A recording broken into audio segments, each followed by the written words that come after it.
Primera carta a los Tesalonicenses, capítulo 1. Pablo, Silvano y Timoteo, a la iglesia de los Tesalonicenses que está en Dios el Padre y en el Señor Jesucristo. Gracia y paz a ustedes. Siempre damos gracias a Dios por todos ustedes cuando los mencionamos en nuestras oraciones. Los recordamos constantemente delante de nuestro Dios y Padre a causa de la obra realizada por su fe, el trabajo motivado por su amor y la constancia sostenida por su esperanza en nuestro Señor Jesucristo. Hermanos amados de Dios, sabemos que Él los ha escogido, porque nuestro evangelio les llegó no solo con palabras, sino también con poder, es decir, con el Espíritu Santo y con profunda convicción. Como bien saben, estuvimos entre ustedes buscando su bien. Ustedes se hicieron imitadores nuestros y del Señor, cuando a pesar de mucho sufrimiento, recibieron el mensaje con la alegría que infunde el Espíritu Santo. De esta manera se constituyeron en ejemplo para todos los creyentes de Macedonia y de Acaya. Partiendo de ustedes, el mensaje del Señor se ha proclamado no solo en Macedonia y en Acaya, sino en todo lugar. A tal punto se ha divulgado su fe en Dios que ya no es necesario que nosotros digamos nada. Ellos mismos cuentan de lo bien que ustedes nos recibieron y de cómo se convirtieron a Dios dejando los ídolos para servir al Dios vivo y verdadero y esperar del cielo a Jesús, su Hijo, a quien resucitó, que nos libra del castigo venidero. Capítulo 2. Hermanos, bien saben que nuestra visita a ustedes no fue un fracaso, y saben también que a pesar de las aflicciones e insultos que antes sufrimos en Filipos, cobramos confianza en nuestro Dios y nos atrevimos a comunicarles el Evangelio en medio de una gran lucha. Nuestra predicación no se origina en el error ni en malas intenciones, ni procura engañar a nadie. Al contrario, hablamos como hombres a quienes Dios aprobó y les confió el Evangelio. No tratamos de agradar a la gente, sino a Dios, que examina nuestro corazón. Como saben, nunca hemos recurrido a las adulaciones ni a las excusas para obtener dinero. Dios es testigo. Tampoco hemos buscado honores de nadie, ni de ustedes ni de otros. Aunque como apóstoles de Cristo hubiéramos podido ser exigentes con ustedes, los tratamos con delicadeza, como una madre que amamanta y cuida a sus hijos. Así nosotros, por el cariño que les tenemos, nos deleitamos en compartir con ustedes no solo el Evangelio de Dios, sino también nuestra vida. Tanto llegamos a quererlos. Recordarán, hermanos, nuestros esfuerzos y fatigas para proclamarles el Evangelio de Dios, y cómo trabajamos día y noche para no serles una carga. Dios y ustedes me son testigos de que nos comportamos con ustedes los creyentes en una forma santa, justa e irreprochable. Saben también que a cada uno de ustedes lo hemos tratado como trata un padre a sus propios hijos. Los hemos animado, consolado y exhortado a llevar una vida digna de Dios, que los llama a su reino y a su gloria. Así que no dejamos de dar gracias a Dios, porque al oír ustedes la palabra de Dios que les predicamos, la aceptaron no como palabra humana, sino como lo que realmente es, palabra de Dios, la cual actúa en ustedes los creyentes. Ustedes, hermanos, siguieron el ejemplo de las iglesias de Dios en Cristo Jesús que están en Judea, ya que sufrieron a manos de sus compatriotas lo mismo que sufrieron aquellas iglesias a manos de los judíos.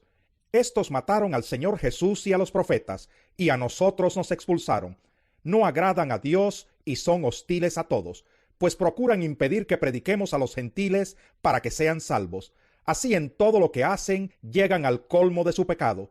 Pero el castigo de Dios vendrá sobre ellos con toda severidad. Nosotros, hermanos, luego de estar separados de ustedes por algún tiempo, en lo físico pero no en lo espiritual, con ferviente anhelo hicimos todo lo humanamente posible por ir a verlos.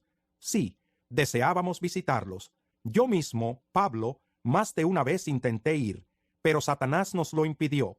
En resumidas cuentas, ¿cuál es nuestra esperanza, alegría o motivo de orgullo delante de nuestro Señor Jesús para cuando Él venga?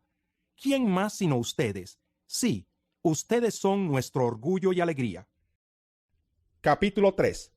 Por tanto, cuando ya no pudimos soportarlo más, pensamos que era mejor quedarnos solos en Atenas. Así que les enviamos a Timoteo, hermano nuestro y colaborador de Dios en el Evangelio de Cristo, con el fin de afianzarlos y animarlos en la fe, para que nadie fuera perturbado por estos sufrimientos. Ustedes mismos saben que se nos destinó para esto, pues cuando estábamos con ustedes les advertimos que íbamos a padecer sufrimientos, y así sucedió. Por eso, cuando ya no pude soportarlo más, mandé a Timoteo a indagar acerca de su fe, no fuera que el tentador los hubiera inducido a hacer lo malo y que nuestro trabajo hubiera sido en vano. Ahora Timoteo acaba de volver de Tesalónica con buenas noticias de la fe y del amor de ustedes. Nos dice que conservan gratos recuerdos de nosotros y que tienen muchas ganas de vernos, tanto como nosotros a ustedes. Por eso, hermanos, en medio de todas nuestras angustias y sufrimientos, ustedes nos han dado ánimo por su fe. Ahora sí que vivimos al saber que están firmes en el Señor. ¿Cómo podemos agradecer bastante a nuestro Dios por ustedes y por toda la alegría que nos han proporcionado delante de Él?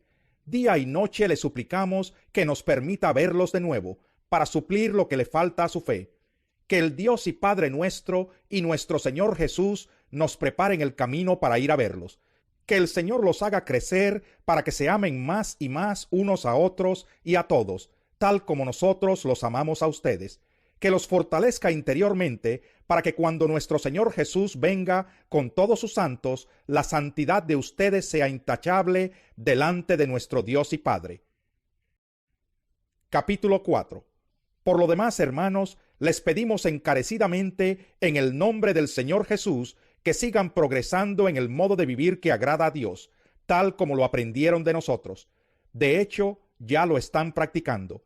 Ustedes saben cuáles son las instrucciones que les dimos de parte del Señor Jesús. La voluntad de Dios es que sean santificados, que se aparten de la inmoralidad sexual, que cada uno aprenda a controlar su propio cuerpo de una manera santa y honrosa, sin dejarse llevar por los malos deseos como hacen los paganos que no conocen a Dios, y que nadie perjudique a su hermano ni se aproveche de él en este asunto. El Señor castiga todo esto, como ya les hemos dicho y advertido. Dios no nos llamó a la impureza, sino a la santidad. Por tanto, el que rechaza estas instrucciones no rechaza a un hombre, sino a Dios, quien les da a ustedes su Espíritu Santo. En cuanto al amor fraternal, no necesitan que les escribamos, porque Dios mismo les ha enseñado a amarse unos a otros. En efecto, ustedes aman a todos los hermanos que viven en Macedonia. No obstante, hermanos, les animamos a amarse aún más, a procurar vivir en paz con todos, a ocuparse de sus propias responsabilidades y a trabajar con sus propias manos. Así les he mandado para que por su modo de vivir se ganen el respeto de los que no son creyentes y no tengan que depender de nadie. Hermanos, no queremos que ignoren lo que va a pasar con los que ya han muerto, para que no se entristezcan como esos otros que no tienen esperanza. ¿Acaso no creemos que Jesús murió y resucitó? Así también Dios resucitará con Jesús a los que han muerto en unión con Él. Conforme a lo dicho por el Señor, afirmamos que nosotros, los que estemos vivos y hayamos quedado hasta la venida del Señor, de ninguna manera nos adelantaremos a los que hayan muerto. El Señor mismo descenderá del cielo con voz de mando, con voz de arcángel y con trompeta de Dios, y los muertos en Cristo resucitarán primero. Luego los que estemos vivos, los que hayamos quedado, seremos arrebatados junto con ellos en las nubes para encontrarnos con el Señor en el aire. Y así estaremos con el Señor para siempre. Por lo tanto, anímense unos a otros con estas palabras. Capítulo 5. Ahora bien, hermanos, ustedes no necesitan que se les escriba acerca de tiempos y fechas, porque ya saben que el día del Señor llegará como ladrón en la noche. Cuando estén diciendo paz y seguridad, vendrá de improviso sobre ellos la destrucción, como le llegan a la mujer encinta los dolores de parto. De ninguna manera podrán escapar. Ustedes, en cambio, hermanos, no están en la oscuridad para que ese día los sorprenda como un ladrón. Todos ustedes son hijos de la luz y del día.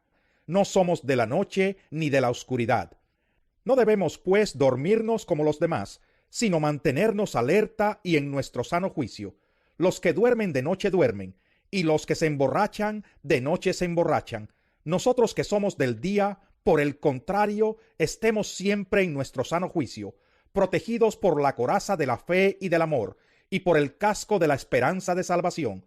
Pues Dios no nos destinó a sufrir el castigo, sino a recibir la salvación por medio de nuestro Señor Jesucristo. Él murió por nosotros para que en la vida o en la muerte vivamos junto con Él. Por eso, anímense y edifíquense unos a otros, tal como lo vienen haciendo. Hermanos, les pedimos que sean considerados con los que trabajan arduamente entre ustedes y los guían y amonestan en el Señor. Ténganlos en alta estima y ámenlos por el trabajo que hacen. Vivan en paz unos con otros. Hermanos, también les rogamos que amonesten a los holgazanes, estimulen a los desanimados, ayuden a los débiles y sean pacientes con todos. Asegúrense de que nadie pague mal por mal. Más bien, esfuércense siempre por hacer el bien, no solo entre ustedes, sino a todos. Estén siempre alegres, oren sin cesar, den gracias a Dios en toda situación, porque esta es su voluntad para ustedes en Cristo Jesús. No apaguen el espíritu, no desprecien las profecías, sométanlo todo a prueba, aférrense a lo bueno, eviten toda clase de mal. Que Dios mismo, el Dios de paz, los santifique por completo y conserve todo su ser, espíritu, alma y cuerpo, irreprochable para la venida de nuestro Señor Jesucristo. El que los llama es fiel y así lo hará. Hermanos, oren también por nosotros. Saluden a todos los hermanos con un beso santo. Les encargo delante del Señor que lean esta carta a todos los hermanos. Que la gracia de nuestro Señor Jesucristo sea con ustedes.